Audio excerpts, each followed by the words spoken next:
a todas y todos. Qué bueno que se dieron tiempo en su agenda para conectarse a esta sesión. Como la mayoría sabe, este es un espacio que tenemos dentro de la especialidad y la maestría en migración internacional que pues se ha titulado Charla con expertos. Entonces, la idea de estas sesiones es tener invitadas, invitados que nos puedan compartir un poco desde la experiencia de los trabajos que han realizado tanto en el sector académico como fuera de, sobre todo retomando algunos aspectos pues que estamos viendo en las asignaturas que van en curso. En este sentido, en el caso de la especialidad en migración internacional, pues justo hace 3 semanas comenzamos con la asignatura de metodologías para el estudio de la migración y la semana pasada se abordó un poco sobre las aproximaciones cualitativas para el estudio de la migración. Entonces, en este caso, el doctor Rodolfo Cruz Piñeiro, quien es el titular de ese módulo, pues compartió un poco y de manera muy general, pues algunas técnicas de investigación de mayor utilidad dentro de los estudios migratorios y en ese sentido pues tratamos desde la coordinación y todo el equipo de trabajo pues tener a una persona que sea experta en estos temas, que haya trabajado el fenómeno migratorio y que haya aplicado algunas técnicas cualitativas, sobre todo para que no se queden únicamente con este contexto general de qué es, cuáles son esas técnicas, sino cómo la pueden aplicar a casos muy particulares. Y bueno, en ese sentido, invitamos al doctor Ernesto Hernández Sánchez para que nos pudiera acompañar el día de hoy. Y bueno, les cuento muy brevemente sobre Ernesto, antes de darle la palabra. Él es doctor en Ciencias Antropológicas por la Universidad Autónoma Metropolitana, ha sido profesor investigador en la Benemérita Universidad Autónoma de Puebla y en la Universidad Autónoma de Baja California. Sus temas de investigación son la migración, el transnacionalismo, que también fue un enfoque que vimos el módulo pasado con el doctor Joaquín Arango, y también otro de los temas de investigación en los cuales Ernesto se centra son los estudios culturales, la violencia y la metodología. Ernesto ha publicado sobre estos temas en diferentes libros especializados y sus últimas publicaciones son La posesión y desposesión de la ciudadanía en el nuevo gobierno, Los deportados en Mexicali, El balance de la primera alternancia de la izquierda en México y Justicieros las masculinidades como un recurso social ante la violencia en México. Actualmente, Ernesto es investigador de la Unidad de Análisis de Contexto de la Fiscalía General de Justicia de la Ciudad de México y bueno, pues agradecemos mucho que también se haya dado tiempo en su agenda para acompañarnos el día de hoy. La mayoría de los que estamos conectados pues conocen la dinámica de estas sesiones. Ernesto tomará la palabra, nos hablará sobre el tema que presentará el día de hoy, que ha titulado Todos los caminos van al norte, una propuesta etnográfica comparativa para jóvenes migrantes jornaleros en Estados Unidos y jóvenes pandilleros dominicanos en España. Y después podríamos abrir un espacio para que ustedes puedan hacer comentarios o preguntas al respecto que quieran hacerle a Ernesto. Y yo creo que también esta va a ser una buena oportunidad de plantear algunas dudas o comentarios, sobre todo aquellos que quieran o que estén pensando realizar su diagnóstico de la especialidad con un enfoque metodológico cualitativo, sobre todo porque hay que recordar que ya pronto en 3 semanas tienen que entregar esa parte, entonces yo creo que también puede ser una buena oportunidad. Entonces, bueno, sin más preámbulo, le doy la palabra a Ernesto. Hola, muy buenas tardes, muy buenas noches. Qué gusto estar, como diría Piporro, en las chulas fronteras.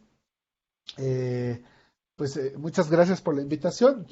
Quiero agradecer en especial la invitación de la doctora Inés porque además nos conocemos desde hace pocos años en realidad, porque los dos estamos apenas nuevos en esta situación. Pero agradecerte mucho, Inés, por la invitación. Una de las razones, creo, por las que estoy aquí es para platicarles acerca de algunas pistas, nortes y aires metodológicos en la etnografía, en condiciones de migración. Pero, por cierto, Inés, ¿cuántas horas tengo para hablar del tema? Podrías tomar, no sé, 30, 45 minutos. Ok, muy bien, me parece muy bien. A ver si logro ajustar todo lo que les quiero contar. Bueno, pues yo estuve trabajando, tuve el privilegio de trabajar en el grupo de investigación del doctor Federico Besserer en la Universidad Autónoma Metropolitana. Pues si están enterados de migración, a lo mejor se han topado en algún momento con el trabajo del doctor Besserer. Yo pertenezco a un grupo de investigación que incluye a algunos colegas muy notables como el doctor Yarko Castro o el doctor Shinji Hirai, y nos hemos preocupado por hacer investigación cualitativa alrededor del fenómeno de la migración, tomándolo desde una perspectiva transnacional.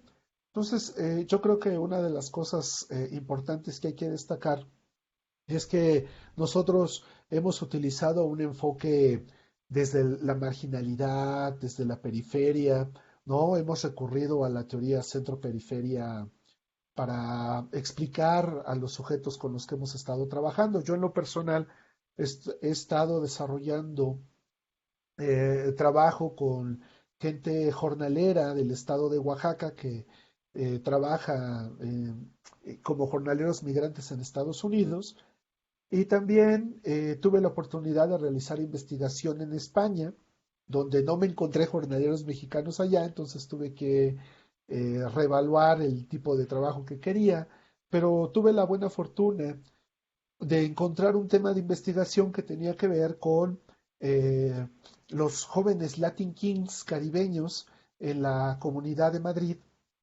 y el tipo de condiciones a las que se enfrentan. Entonces, pareciera que son temas muy dispares y que pues tienen un espacio teórico y un marco metodológico de referencia independiente cada uno de ellos, pero creo que una parte importante del asunto era encontrar qué había en común que me sirviera a mí para poder hacer un aparato analítico comparativo. Entonces, lo que quiero platicar con ustedes ahora tiene que ver un poco con no solamente compartirles la experiencia de la carnita etnográfica, sino también tratar de compartir con ustedes algo de lo que yo traté de armar para poder hacer un ejercicio comparativo entre ambos espacios. Entonces, eh, algo que creo que podría interesarles a ustedes es sobre todo, bueno, cómo comparamos a dos espacios transnacionales, migratorios y etnográficos tan distintos, ¿no? Uno evidentemente rural, el otro eminentemente urbano, son dos sujetos distintos, eh, son dos marcos referentes teóricos diferentes. Entonces creo que el asunto como que no daba para mucho, ¿no? Si le damos una primera revisión. Bueno, les voy a pedir que si no me escuchan bien o alguna cosa así me lo hagan saber para que me regrese, ¿no? Yo con mucho gusto lo hago. Bueno, entonces déjenme comentarles un primer enfoque de trabajo, genial, un primer enfoque de trabajo entre estos espacios comparativos, pues es primero el dato etnográfico. Miren, yo pertenezco a un momento de la literatura en la que la perspectiva transnacional era muy importante, se estaba desarrollando y eso nos permitía entender al sujeto etnográfico desde la literatura de la periferia, el margen, ¿no? Aunque teníamos que reconocer, por ejemplo, que los jornaleros mixtecos en Estados Unidos se encontraban justo en la vanguardia del capital allá y que los pandilleros eh, caribeños dominicanos en España también representaban una avanzada muy particular dentro de una contienda cultural, dentro de una contienda cultural muy específica dentro del espacio migratorio español y en su relación con Sudamérica, ¿no? Y con el Caribe. Entonces, Eh, yo también pienso que una cosa importante de estas etnografías es el dato en sí, ¿no? El dato puede trascender el marco teórico con el que se obtiene, ¿no? Y el marco teórico analítico con el que se revisa. Entonces, la carnita que nosotros encontramos en los textos antropológicos clásicos, que es el dato etnográfico como tal, puede ser incluso interpretado después bajo otras perspectivas teóricas. Entonces, eh, la idea de la descripción densa y de realizar trabajos de campo complejos y en el cual podemos obtener infinidad de datos es muy importante. Entonces, y es además algo que puede distinguir nuestro trabajo, ¿no? Cuando nos encontramos ya en campo. Entonces, yo partí de la idea de que el dato etnográfico era en sí mismo comparable, a pesar de que se encontrara tan distinto, ¿no? Y una de las maneras de poder entender que estos sujetos podían ser comparables era a través de la perspectiva transnacional, o sea, es decir, ambos sujetos, los jornaleros oaxaqueños en Estados Unidos y los jóvenes dominicanos en España, pertenecían algo de lo que podríamos denominar periferia y que se encontraba en las márgenes de, podríamos denominar el imperio, la metrópoli, ¿no? Hay diferentes denominaciones para, como era en este caso, nombrar el sitio a donde ellos llegaban a trabajar y de acuerdo con la teoría transnacional, pues a establecerse, ¿no? A establecer una avanzada de sus propias comunidades y de mantener a su vez el contacto económico, político, cultural, entre estos lugares y sus lugares de origen. Entonces, pues yo decía, claro, son sujetos dentro de sujetos que han tenido contacto con la experiencia colonial o poscolonial, ¿no? Como podríamos denominarlos. Yo siempre he pensado que la etnografía, pues, es la experiencia de habitar en el otro. Entonces, me fui a piscar eh, blueberry, fresa y naranja a los campos de Carolina del Norte, de Ohio y de Virginia, pero también acompañé a los Latin Kings en sus correrías por ciertas zonas de Madrid, trabajando, vendiéndole seguridad a los comerciantes chinos, por ejemplo, o a los comerciantes de Europa del Este en la ciudad de Madrid. Entonces, eh, bajo mi idea de que es habitar en la experiencia del otro, pues trataba de hacer algo que no es llamado, mucha gente habla ahora de la observación participante, pero créanme, no es observación participante. La observación participante es una cosa distinta. Lo que yo hacía era observar y tener mi propia experiencia etnográfica de trabajo jornalero en los campos o en las ciudades de Madrid y es una cosa distinta. Entonces, pues yo aplicaba herramientas de trabajo en campo, no solamente la observación y el dato estadístico, sino además pues entrevistas, ¿no? La observación y descripción densa de cada una de las acciones que me interesaban allá adentro, tomando en cuenta no solamente el aspecto cultural, sino también el aspecto político, por ejemplo, como la condición de legalidad e ilegalidad, que es importante y que define al sujeto, y también la actividad de contacto en esto que podríamos denominar en algunos espacios sociedades multiculturales, ¿no? Donde primero había una transición de la idea de sociedad multicultural como buena onda, a donde se pueden dar cita y donde el conflicto tiene una capacidad de resolución a partir de la propia multiculturalidad, hasta lo que ahora denominamos sociedades que se están cerrando y que se están transformando y que ya no ven con buenos ojos la migración intensa, ¿no? Como podría suceder en algunas zonas de España y en algunas partes de Estados Unidos, no solamente por el contexto actual, sino que es un fenómeno que ha venido desarrollándose a lo largo de los años. Entonces, hacerse consciente de lo que implicaba el contexto y de lo que implica la transición del espacio transnacional en los lugares de origen hacia los lugares de destino y la conformación de estos espacios, pues era muy importante. Yo creo que, bueno, si se dan cuenta, lo que estoy describiendo son exactamente los puntos en los que yo me basaba para crear un ejercicio comparativo, ¿no? Bueno, recapitulando, pues sujetos periféricos, espacios en los sitios de origen que estaban muy relacionados, no solamente a través de la condición colonial o poscolonial, sino además por estos vínculos transnacionales fuertes entre estas comunidades. Ahora, miren, lo que quiero compartirles a ustedes es que para poder hacer trabajo de campo, tanto en los campos jornaleros en Estados Unidos como trabajo de campo urbano en España, para mí, en ambas situaciones, me exigían tener un mínimo de condiciones para poder realizar trabajo de campo y para poder realizar la etnografía. Y la primera de ellas, pues, era inevitablemente la pregunta de investigación. Y este es un punto importante porque muchas veces nos vamos a campo sin saber qué vamos a ver y sin saber cuál es el dato que nos interesa, ¿no? Muchas veces nos acercamos en nuestras primeras experiencias etnográficas a estos espacios y queremos abarcarlo todo. Queremos hacer un trabajo como si fueran estas etnografías clásicas de los años 30 y 40, donde desarrollamos toda la historia de los Nuer, y pensamos cómo pueden vivir sin Estado, cómo se organizan sin Estado, ¿no? Como decía Vance Pritchard, y construir todo un aparato muy complejo para describir a los Nuer. Y creo que en realidad no se trata de eso, por las condiciones en las que ahora hacemos trabajo de campo, etnografía y nos preocupamos por obtener el dato, es muy importante obtener una pregunta de investigación, pero no necesariamente es la pregunta concreta como tal, ¿no?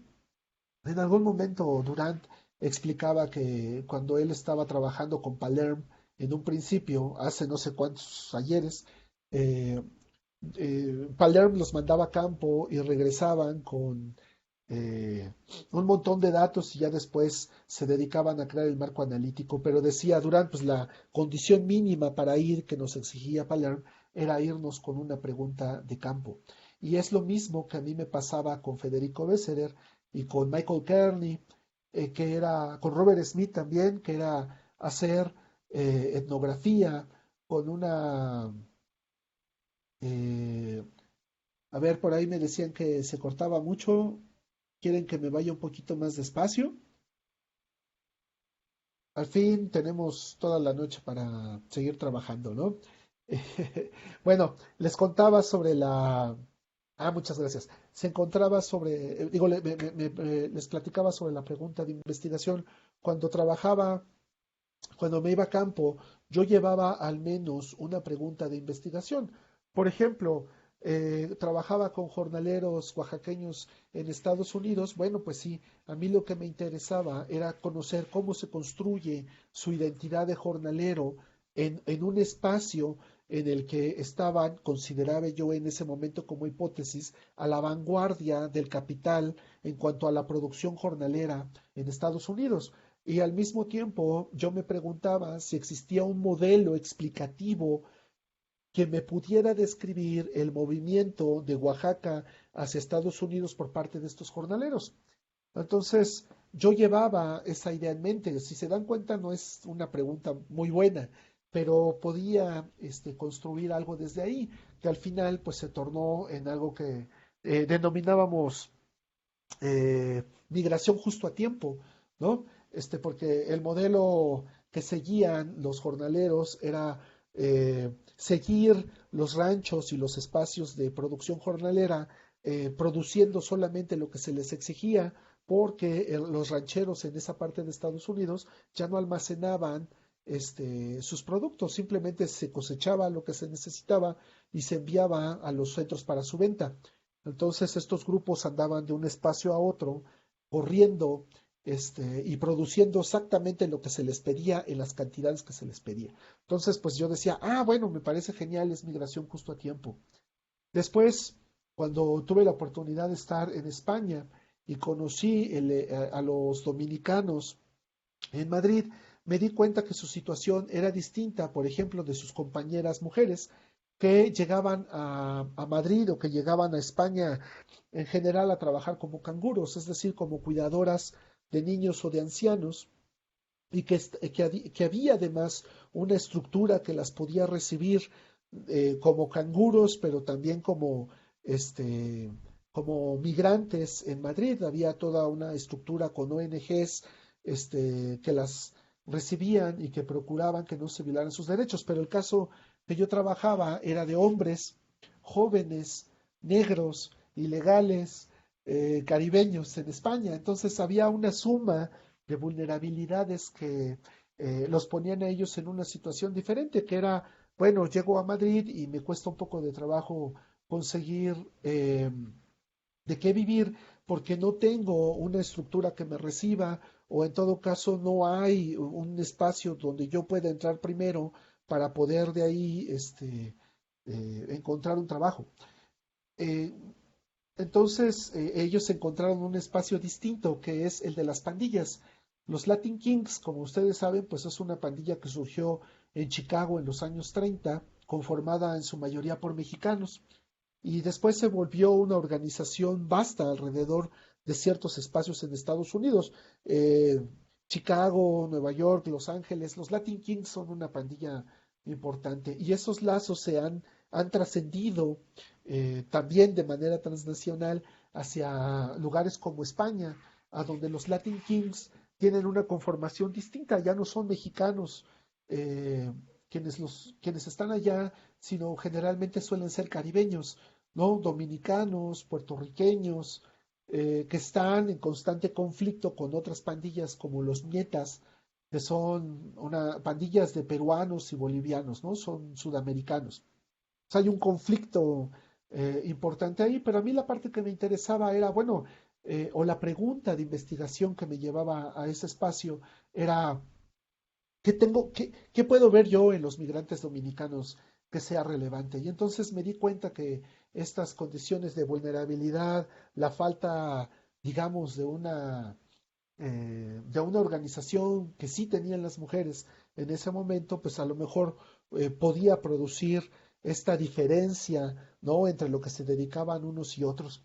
Pero la pregunta que yo me llevé allá era, bueno, así como existen cadenas de cuidado global, ¿existirá algo que pueda ser parecido con estos varones dominicanos? Y traté de pensarlo en términos de cómo se construyen las redes y de cómo se construyen los espacios laborales transnacionales en un lugar como Madrid. Y sí, yo concluí que existían algo que yo llamé cadenas globales de construcción, porque muchos de estos muchachos, a través de la pandilla, primero por la pandilla, lograban insertarse en ciertos espacios de construcción como albañiles. Evidentemente albañiles no reconocidos, cuyo trabajo dependía de un contratista que podía o no pagarles, podía o no abusarlos, podía o no usarlos para otras cosas, aparte del trabajo en la construcción, y cuyo momento de defensa o cuyo momento de protección para ellos, pues era pertenecer a la pandilla, ¿no? Era una situación interesante porque por un lado la pandilla los podía proteger, pero por el otro lado se encontraban en una situación vulnerable debido precisamente a que eran hombres negros, ilegales, y que en el imaginario español podrían representar un peligro, ¿no? Entonces, había pequeños espacios en la construcción en Madrid a donde ellos podían insertarse siempre de una manera temporal, no formal y siempre dependiendo de los contratistas. Entonces yo le llamé a eso cadenas globales de construcción porque en el momento en el que yo me encontré con este fenómeno se estaba extendiendo hacia otros espacios como Holanda, que era un punto de entrada de los dominicanos a Europa. No entraban directamente por España, sino lo hacían por Holanda. Entonces, yo decía, bueno, por un lado tengo migración justo a tiempo, por otro lado tengo cadenas globales de construcción. Yo creo que son elementos de reflexión que yo podía acercar en un ejercicio comparativo a través de algo que Durant menciona y que le agradezco mucho que haya escrito eso. Es un artículo que ustedes pueden encontrar en el libro de Cristina Buemichen sobre etnografía, pero Durán creo que lo sistematiza muy bien, ¿no? Y dice, mira, hay 4 categorías que tenemos que tomar en cuenta cuando hacemos etnografía en contextos de migración, como por ejemplo la categoría espacial. Pregúntate por el espacio. Eh, bueno, Durán dice él dice que por el espacio, pero en realidad está hablando de territorio, ¿no? Entonces, él dice, mira, pregúntate por el territorio, en qué lugar estamos hablando. Yo sé bien que la literatura transnacional tiene ahí un debate continuo acerca de lo que significa el territorio, porque hay mucha teoría que habla, por ejemplo, de comunidades desterritorializadas, comunidades reterritorializadas, espacios sociales transnacionales, espacios comunitarios transnacionales. Esto es todo un tema.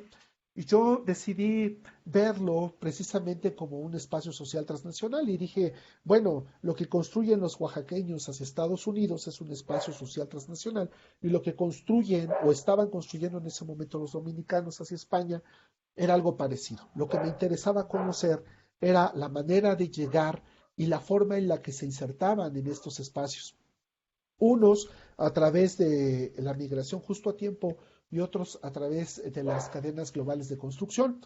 Después había una segunda categoría que era la temporal, ubicarlos dentro de un espacio en particular y creo que en ese momento lo que a mí me funcionó fue vincularlos al momento económico, o sea, es decir, tanto el surgimiento de este nuevo modelo de producción en Estados Unidos, más cercano al toyotismo, en el que se cosecha una determinada cantidad de producto y se manda directamente al Walmart, al Costco y a estos espacios, y que deja de lado toda una estructura ya muy establecida sobre almacenamiento, conservación y distribución de los productos, pues transforma la lógica de movimiento de estos grupos. Entonces, estos mixtecos que antes podían asentarse de manera estable en estos espacios, como ocurría, por ejemplo, en California, con los valles centrales, en la costa este de Estados Unidos era distinto. Tenían que moverse de forma distinta,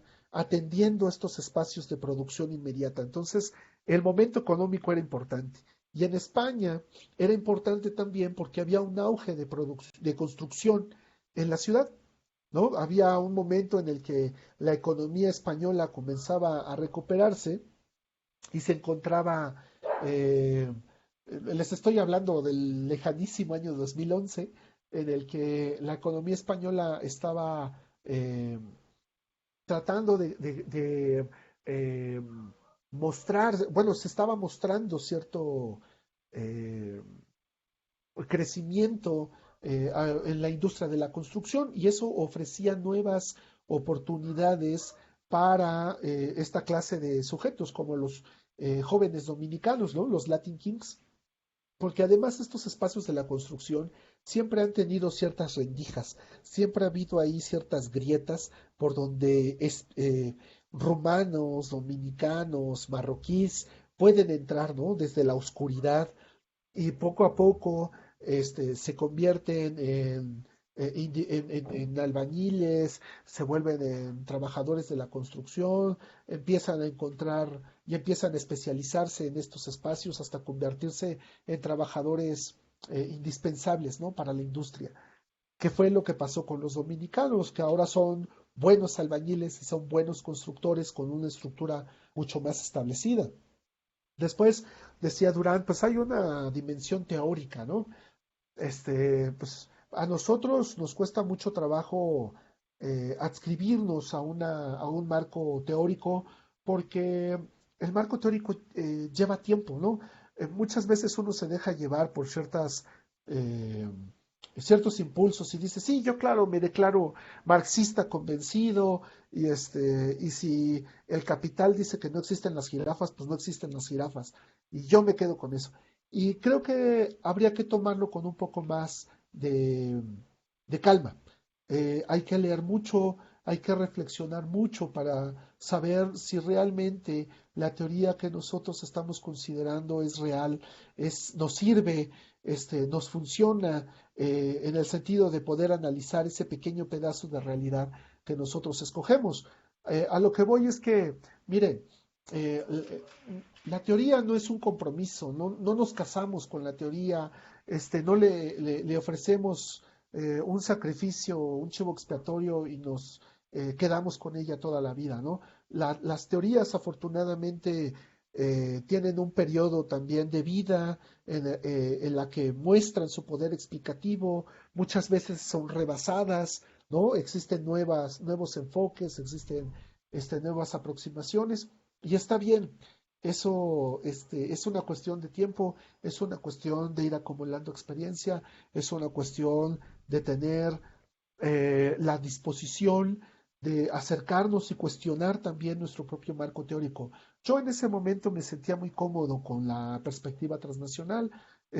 Ahora reconozco que hay pues buenos e interesantes cuestionamientos a eso, que se abusó durante mucho tiempo de los conceptos y que ponerle la etiqueta de transnacional a todo, pues llegó a vaciar el significado, ¿no? Y entonces llegó a convertirse en una muletilla. Entonces, pues hay otros enfoques, este, la, lo emocionante del asunto es que va cambiando y se va transformando. Entonces, yo les recomendaría por ese lado que se acerquen a la teoría con mucho entusiasmo, pero también con mucha paciencia y con mucha cautela, porque nuestros marcos teóricos siempre están sujetos a crítica, siempre están sujetos a revisión, y el primero que tiene que hacer eso, pues somos nosotros mismos como investigadores. Entonces, eh, ahora que yo me encuentro, por ejemplo, trabajando para una institución dentro del gobierno, como puede ser la Fiscalía de la Ciudad de México, me doy cuenta lo importante que es revisar continuamente nuestros marcos teóricos, ¿no? Para saber si eso que estamos diciendo tiene un enfoque correcto y si eso puede ayudar a resolver un fenómeno en concreto. Entonces, digamos, mi recomendación en ese sentido es, claro, la teoría es genial, pero acerquémonos allá con mucho cuidado. Y finalmente, pues la parte que yo considero que es más, eh, que está por un lado, dice Durán, pues mire, la cuestión de la temática es central, pero tampoco no nos dejemos llevar por el entusiasmo, ¿no? Todos le hemos entrado a un tema, cuando nosotros entramos especialmente a un posgrado, ya llevamos como un proyecto en mente, ya tenemos una afiliación, ya tenemos una idea muy concreta sobre lo que queremos y ustedes saben que esas ideas se van cambiando, se van transformando. Lo importante, me parece, es descubrir un tema que nos permita acotar y que nos permita delimitar de manera correcta lo que queremos hacer. Todos sabemos que el tema de la migración es amplísimo, es complejísimo, y necesitamos ponerlo en función de, para poder entenderlo. Migración dominicana, pues sí, pero la migración dominicana sigue siendo demasiado amplio. Vamos a delimitarlo todavía más. Migración dominicana España, bueno, ya es un poquito menos, pero sigue siendo amplio. Pues vamos a vincular otra cosa, vamos a vincular categorías como género, porque la categoría de género, que es rica, es amplia, es excelente para trabajar, pues nos permite todavía incluir otros elementos, ¿no? Trabajo ilegal o trabajo formal, salud, educación, este, imagínense, ¿no? Migración dominicana a España, género y acceso a la educación, ¿no? Pues ya tenemos una buena delimitación del tema. Entonces, lo que necesitamos es hacer articulaciones entre los temas que sean de nuestro interés, jerarquizando y privilegiando aquellos que nos parece puedan tener un mayor potencial explicativo del fenómeno que queremos abordar. Pues en mi caso yo estaba trabajando con masculinidades y yo decía, bueno, pues a la condición de masculinidad yo le sumo la condición ilegal, la condición de migrante, la condición de raza, y un montón de variables más que tenían que ver con ser pandillero, ser joven, dedicarse a un trabajo como el de la construcción. En el caso de los oaxaqueños era lo mismo, jóvenes oaxaqueños trabajando en un espacio, en condición de ilegalidad, en un espacio como el de la producción jornalera en la costa este de Estados Unidos, en la que hombres jóvenes viajan, tienen alta movilidad. Además es un espacio intercultural interesante porque trabajaban con guatemaltecos, con salvadoreños, con filipinos, todos jóvenes de características más o menos parecidas en cuanto a la edad, y en cuanto a la movilidad. Yo mismo vivía en una traila con tres mixtecos y tres guatemaltecos, uno de los cuales me enseñó a hacer tortillas, por ejemplo, ¿no?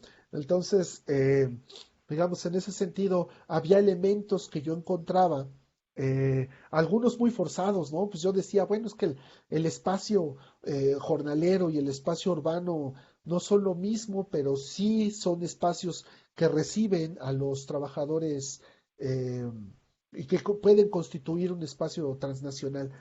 Sonaba un poco forzado, pero había otros que eran mucho más amables y que funcionaban muy bien cuando los comparaba, como el hecho de ser hombres jóvenes dentro de un espacio que está definido por su condición de ilegalidad, y que cuyas experiencias en ese sentido podían ser comparadas, ¿no?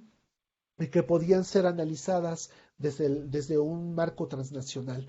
Entonces, creo que lo que yo obtuve en ambos casos, pues era un sujeto de investigación complejísimo, este, que podía tener un poder explicativo alrededor, no solamente de los procesos de género en los que construían su identidad como varones, sino también en su relación con un espacio económico y con un espacio que los recibía y que los delimitaba y que los construía también como ilegales, como jóvenes, como varones, que a su vez los transformaba, digamos, eh, en individuos que podían construir un espacio político y una plataforma política desde la cual construir apenas un espacio de negociación, en el caso de los jornaleros oaxaqueños, semejante al que tenían en California, por ejemplo, y en el caso de los dominicanos, semejante al que tenían sus compañeras mujeres que ya tenían una organización como canguros en España. Entonces, si se fijan, a lo mejor sí había algunos conectores que podían ser interesantes. Miren, decía Luis González, pues la cosa es tomarnos con paciencia y tomar la historia de estos sujetos, eh, reflexionar sobre ella y pensarlo siempre en función, pues, en función espacial, en función temporal, en función de nuestro marco teórico y en función de cómo los queremos ver en términos del tema, ¿no? Yo los quería ver como sujetos que estaban construyendo eh, dentro de estos espacios de producción, algo que tenía que ver con su propia condición, ¿no? Y créanme que lo lograron, o sea, la organización jornalera de estos hombres en la costa este está más consolidada, está más clara, tiene ya sigue siendo móvil y sigue siendo compleja, pero ya tiene una lógica que es compartida en lugares como Oaxaca o El Salvador o Guatemala, donde la gente ahora ya conoce que existen estos otros espacios y que están organizados. Y lo mismo ocurre con los dominicanos en España, donde ahora estas redes de construcción y estas redes de pandillas están más asentadas. Tan es así que, por ejemplo, en Cataluña, los Latin Kings son ahora una asociación cultural, ¿no?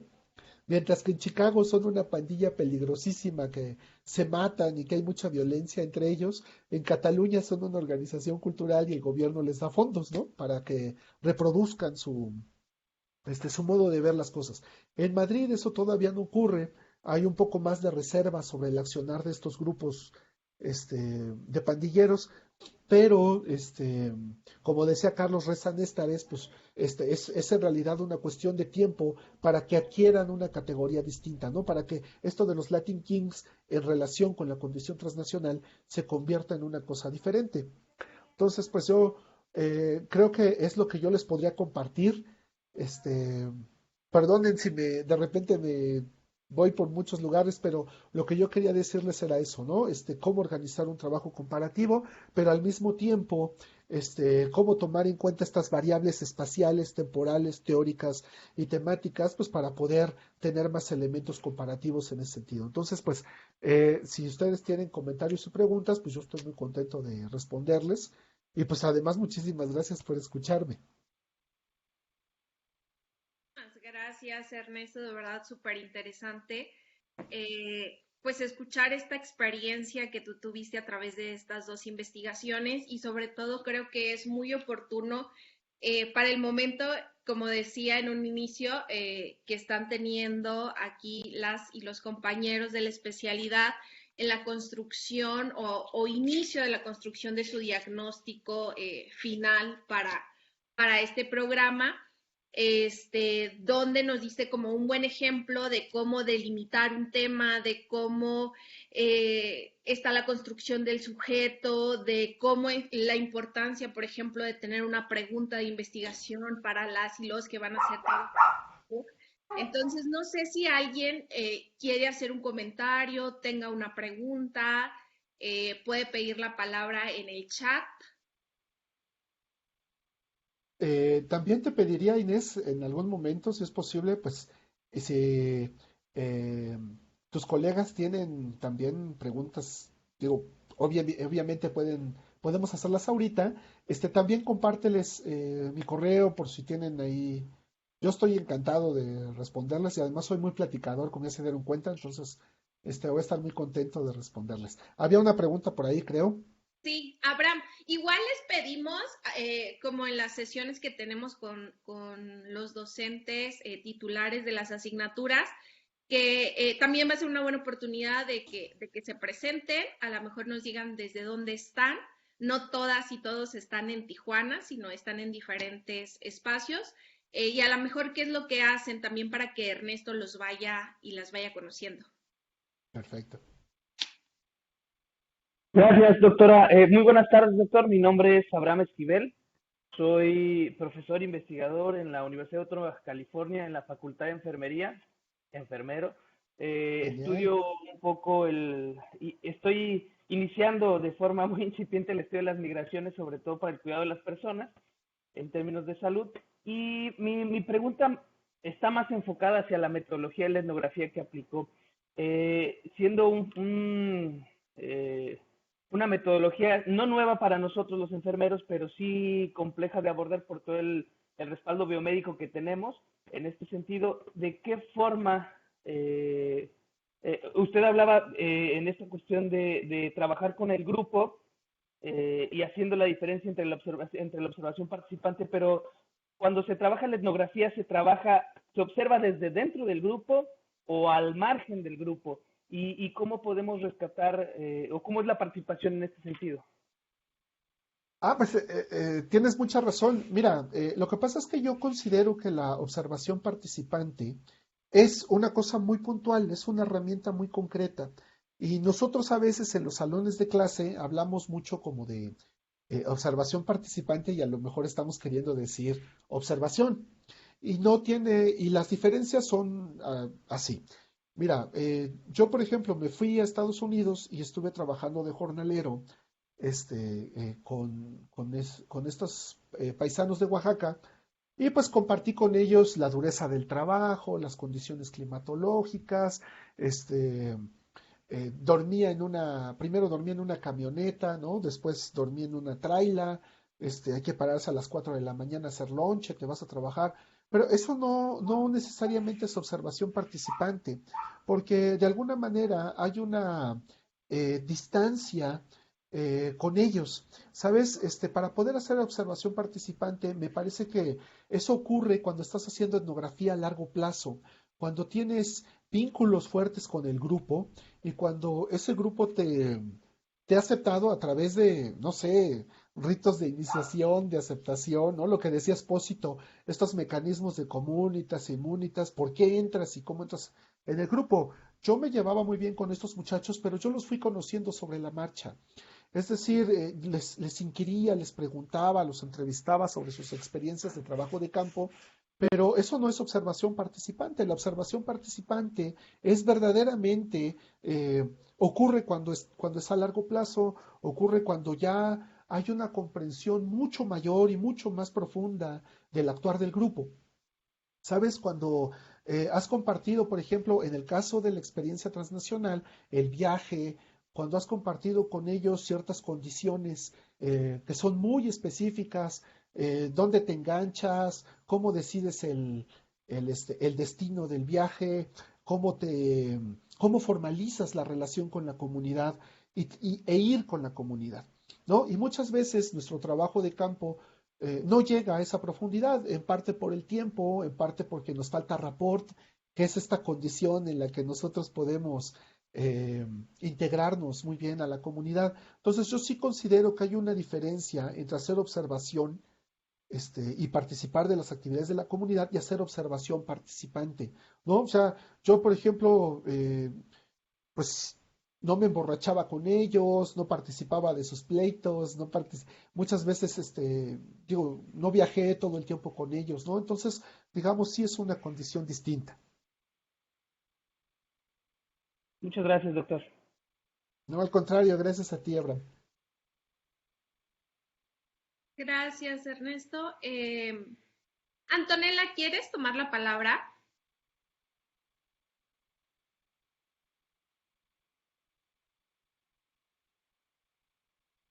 Ok.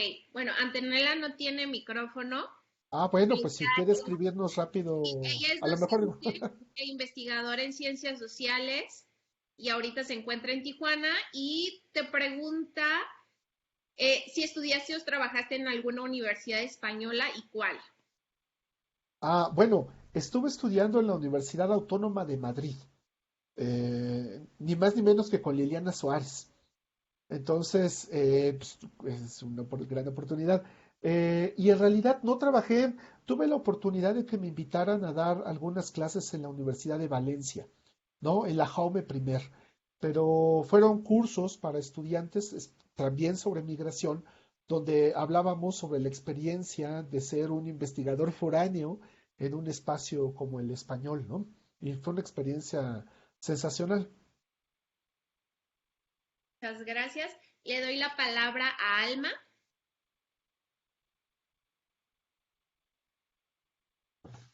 Muchas gracias. Buenas tardes, buenas noches. Me llamo Alma Maquitico y les saludo Hola. desde El Paso, Texas. Este, me da un poquito de vergüenza hacer esta pregunta porque creo que estoy tratando de entender todavía lo que es la etnografía, ¿verdad? ¿Mm? Eh, Vengo de una disciplina diferente, estudié relaciones internacionales y ahí pues no nos dejan realmente hacer investigación de campo, especialmente no en la licenciatura. Entonces, ahora como practicante de la migración, ¿verdad? No solamente como migrante, sino alguien que trabaja con las comunidades y que estamos diariamente documentando sus experiencias, entendiendo lo que está pasando en el terreno con la necesidad de cambiar las políticas y las prácticas, ¿verdad?, que violan los derechos de las comunidades.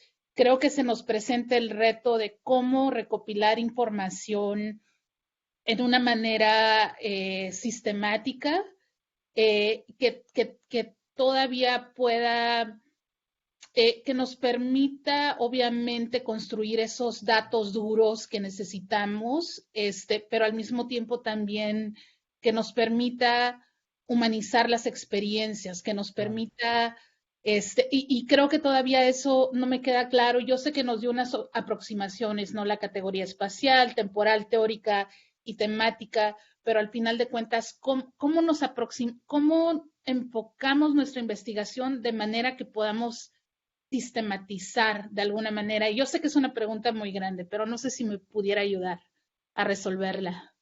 Bueno, Alma, lo primero que te voy a decir es que no hay preguntas ni básicas, ni tontas, ni nada, ¿eh? Lo que acabas de preguntar es una cosa enorme. Entonces, se me hace que lo que tú querías era, decir, bueno, ustedes disculpen, pero voy a tirar una bomba, ¿no?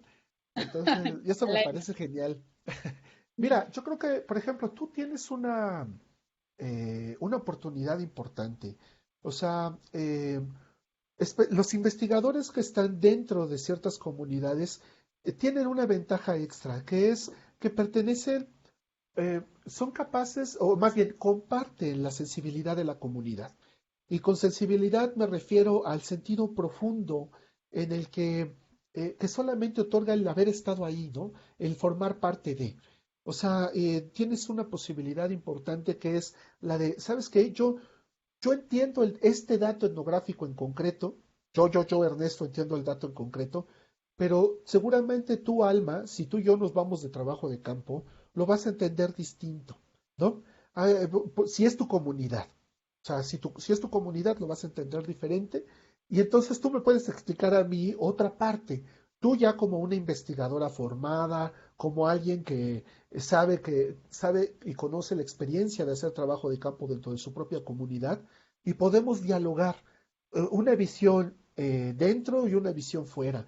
Yo creo que la parte más importante y algo que yo te podría responder en ese sentido es que siempre valora el diálogo con tus colegas. ¿Cómo te puedes acercar a la comunidad? Pues pregúntale a Inés, pregúntale a tus colegas cómo te puedes acercar, porque cada uno de nosotros tiene experiencias distintas, ¿no? Muchas buenas, muchas malas, pero son diferentes. Entonces yo creo que algo que tú puedes hacer es cómo desarrollo la sensibilidad, pues no solamente acercándome a la comunidad, sino también acercándome a los colegas, ¿no? Porque son los colegas a través de su experiencia. Digo, que tú seas parte de una comunidad no quiere decir que ya estés lista para estudiarla y comprenderla, ¿no? Sabemos que también hay muchas trabas hacia adentro, pero ¿cómo subsanamos eso a través de la experiencia de los colegas? Yo creo que la parte más importante y sabrosa del asunto es acercarte con los colegas y compartir esas experiencias. ¿Cómo podemos desarrollar nuestra pregunta de investigación? Pues a través de lo que hacen los demás colegas, ¿no? Las experiencias buenas y malas. Entonces yo creo que algo que no puedo responder de manera completa a tu pregunta, pero sí creo que es importante compartir tu experiencia con los demás y vas a ver que vas a obtener cosas bien, bien, bien bonitas ahí. Muchas gracias. Gracias a ti. Diana Laura, adelante. Sí, ¿qué tal? Buenas noches a todos y todas. Yo tengo una pregunta respecto a esto que mencionan, por ejemplo, ¿qué tanto se puede llegar a sesgar la información cuando eres parte de la comunidad? Yo he hecho etnografía y he participado en investigación cualitativa, entonces yo no he sido parte de la comunidad en la que hice investigación, pero sí dialogué con muchas personas que han hecho investigación desde ser participantes de esa comunidad. Entonces, como que me surge esta pregunta de qué tanto puede llegar a sesgar el hecho de que seas perteneciente a una comunidad o cómo darte cuenta que estás sesgando la información por ser perteneciente a esta comunidad. Entonces, no sé si se explica un poco eso, pero me No, surge sí, como esa duda. No, te explicaste muy bien. Mira, sí es importante tomar en cuenta que cuando formas parte de la comunidad, compartes lo que yo le mencionaba a Alma, ¿no? Esta cierta sensibilidad, estás compartiendo, ¿no? El ethos de la comunidad. Pero también es cierto que la propia comunidad impone sus restricciones. Entonces, por ejemplo, si tú eres una mujer, a lo mejor, digo, me lo estoy inventando, ¿eh? No te creas, pero una mujer soltera, que estudia dentro de una comunidad, pues va a tener otro tipo de barreras, ¿no?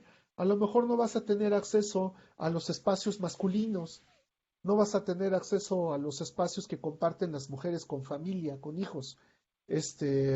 Vas a tener tu propio espacio entre la comunidad, pero que por ser parte de ella, pues vas a tener este tipo de limitantes. Entonces, yo creo que por un lado es una experiencia valiosa, es una experiencia que te permite a ti que los datos que obtienes los puedes reconocer de otra manera, a como lo podría hacer un foráneo, pero al mismo tiempo esta clase de impedimentos se vuelven muy serios porque, por ejemplo, uno de los elementos de control comunitarios muy importantes es el chisme, ¿no? Entonces, si tú te involucras en una investigación adentro de tu propia comunidad, pues es inevitable que surjan cuestiones como los chismes, que se te niegue el acceso a ciertos espacios comunitarios que son distintos a los que tú generalmente o a los que tú como parte de la comunidad sí puedes entrar, pero como investigadora no. Oye, ¿por qué Diana nos está preguntando a los viejitos de la comunidad qué pensamos sobre esto? cuando ella podría, no sé, estarse dedicando a otra cosa, ¿no? A formar parte de los torneos de básquetbol. Entonces, ¿por qué nos pregunta ahorita?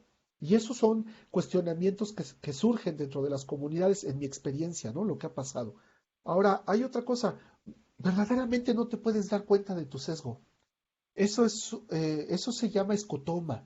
O sea, es decir, si te fijas, nosotros cuando vemos hacia el frente hay un punto ciego, ¿no? Si tú pones tu dedo enfrente de ti, lo vas a ver doble y necesitas como enfocarlo, casi casi haciendo visco, para poder ver ese dedo enfrente de ti. Ese punto ciego se llama escotoma. Y ese no nos damos cuenta de que existe hasta que compartimos nuestro trabajo con alguien más. Y entonces son nuestros propios colegas los que nos dicen, oye Diana, pero fíjate que aquí como que está esta cosa que me llama la atención y que a lo mejor puede estar sesgada dentro de tu investigación. Ese es un problema, ¿no? Pero también es muy bonito porque forma parte de la construcción del conocimiento. El conocimiento no se construye nada más de ti, sino se construye en diálogo con los demás. Entonces, ese sesgo, la única forma de identificarlo, pues es poniéndolo a discusión con tus compañeros, ¿no? Y es entonces son tus compañeros los que sí se pueden dar cuenta, porque es la naturalidad y la forma cotidiana en la que tú ves las cosas que a lo mejor impide darte cuenta de ese sesgo. Y te digo, sí tiene un nombre y se llama escotoma.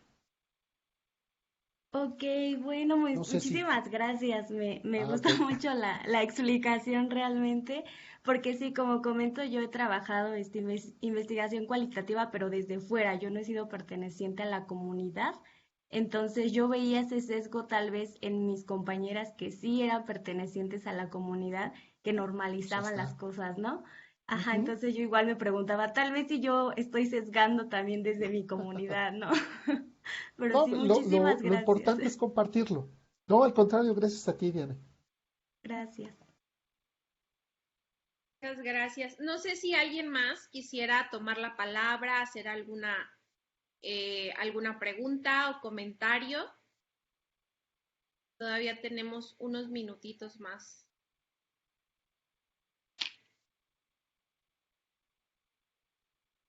Bueno, me gustaría aprovechar para hacer un pequeño comentario a propósito de formar parte o no de la comunidad que estudias. Yo creo que uno de los giros epistémicos en la antropología es que la gente ya empieza a estudiar sus propias comunidades, ¿no? Está haciendo una especie de sociología de la antropología y eso está muy bien, pero una de las limitantes más importantes, me parece, es precisamente el sesgo epistémico. ¿No? A veces nosotros nos podemos encontrar en situaciones que sí justificamos porque somos parte de la comunidad y la comprendemos, pero que hacia afuera podrían verse de otra manera, ¿no? Esa es una discusión que ustedes pueden identificar, por ejemplo, alrededor de usos y costumbres en comunidades indígenas en Oaxaca, por ejemplo, ¿no?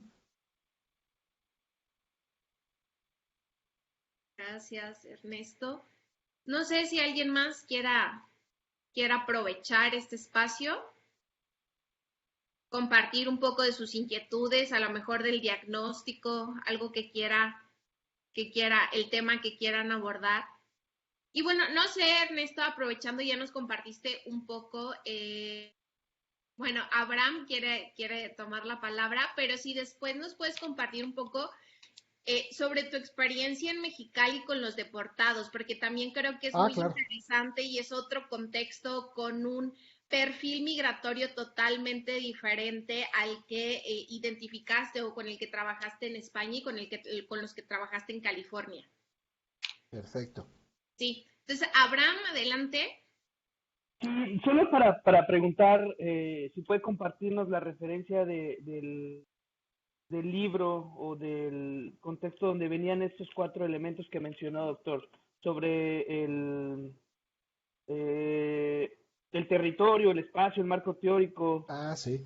Sí, cómo no. Es un artículo que escribió Jorge Durant para un libro de Cristina Wemichen que es sobre etnografía en espacios de migración. No recuerdo bien el título del libro, pero si tú le picas a la computadora Cristina Wemichen, etnografía, libro, te va a salir el libro y está en línea. O sea, Cristina es una persona muy generosa, entonces su libro está en línea para que ustedes lo puedan revisar.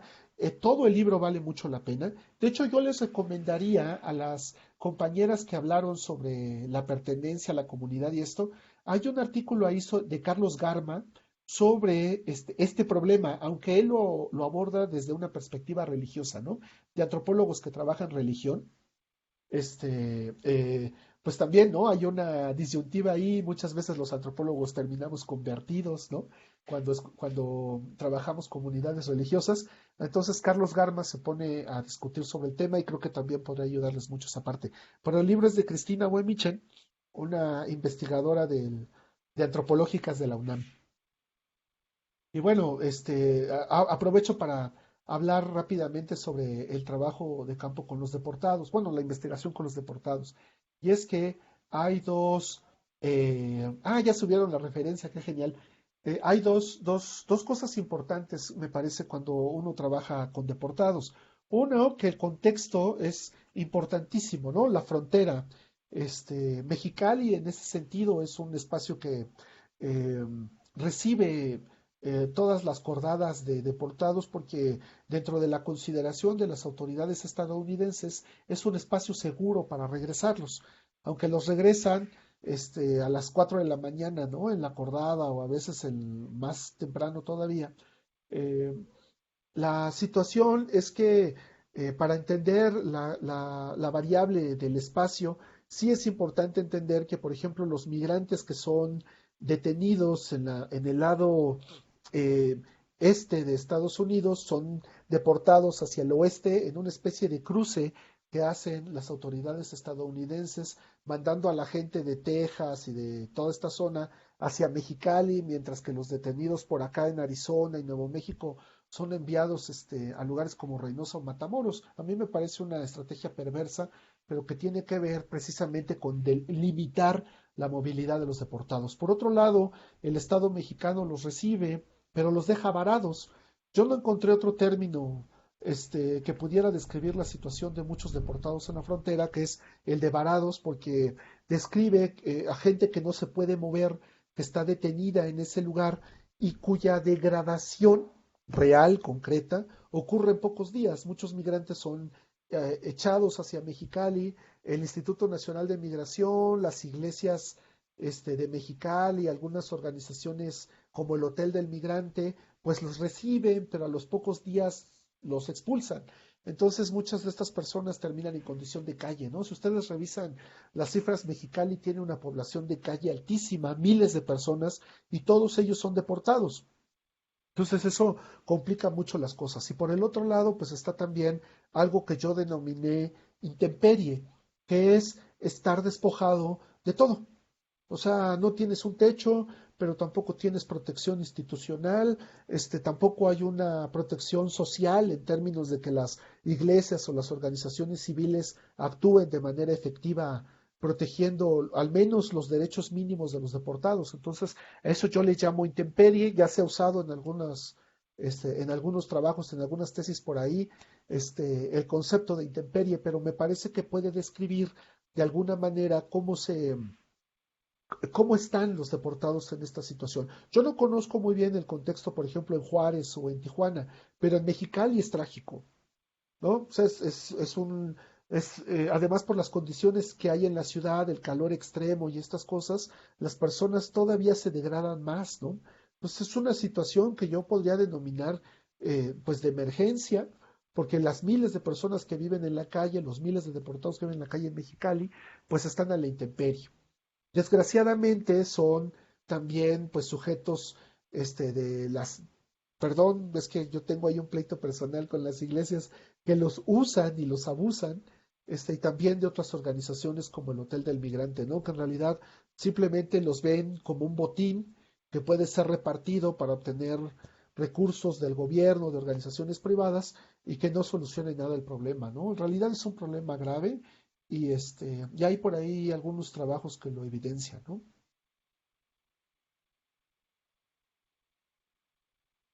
Muchas gracias. No sé si alguien más tenga alguna pregunta, comentario. Voy a compartir tu correo en el chat para Sí, que claro, lo tengan, por si quieren ponerse después en contacto con Ernesto. por supuesto. Yo estoy encantado porque además así aprendo de otros temas de investigación, ¿no? Eso siempre me gusta la inventiva que tienen muchísimos estudiantes de decir, yo quiero el tema más raro que se pueda trabajar, yo lo quiero, pero voy a desarrollar la metodología para hacerlo, y eso me parece genial, ¿no? Eso nos enseña mucho a nosotros como investigadores. Sí. No sé si alguien más quiera aprovechar.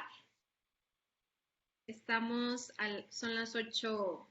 Bueno, en Ciudad de México ya son las 9:11, Ajá. ya es tarde. Si no, pues hasta aquí dejaríamos esta sesión. Aprovecho que justo en esta asignatura, pues vemos tanto el enfoque cualitativo como el enfoque cuantitativo. Y justo yo mañana voy a estar acompañando a algunas y algunos que tengan justo dudas sobre la parte de indicadores migratorios para realizar el reporte que tendrán que entregar el domingo, resolviendo sobre todo dudas, y a lo mejor vamos a hacer un ejercicio para ejemplificar esa actividad. Entonces ya les hice llegar por correo electrónico el enlace de conexión, entonces sé que estamos al último día de la semana, a punto de salir del periodo vacacional, pero yo creo que sería buena oportunidad sobre todo para aquellos que tengan dudas sobre cómo realizar esa actividad de indicadores migratorios.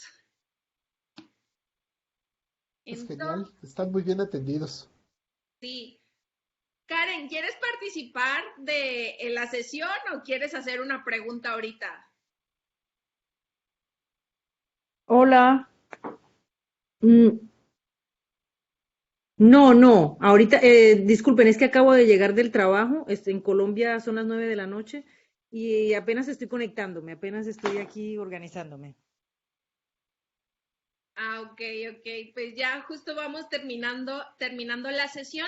Igual les recuerdo, estas sesiones se graban y a partir del día de mañana estará disponible en la plataforma, en la galería de Vimeo sobre charla con expertos, entonces también la podrán consultar ahí para cuando tengan que hacer su trabajo del diagnóstico. Yo creo que esta fue una muy buena sesión para eso.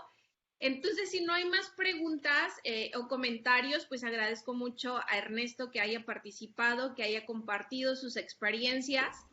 Eh, y bueno, pues cualquier duda, cualquier comentario, me pueden escribir a mi correo electrónico o en este caso a Ernesto, ya se los dejé ahí en el chat. Bueno, pues te agradezco mucho a tus estudiantes porque eh, tienen un perfil bien interesante, ¿no? Los que pude conocer ahorita, entonces eso me da muchísimo gusto. Eh, Muchísimas gracias por la invitación. Me encantó verte, Inés. Entonces, pues estamos en contacto. Muchísimas gracias y tengan muy bonita noche todos por allá. Gracias a ti y sí, bonita noche a todas y todos. Que descansen. Bye.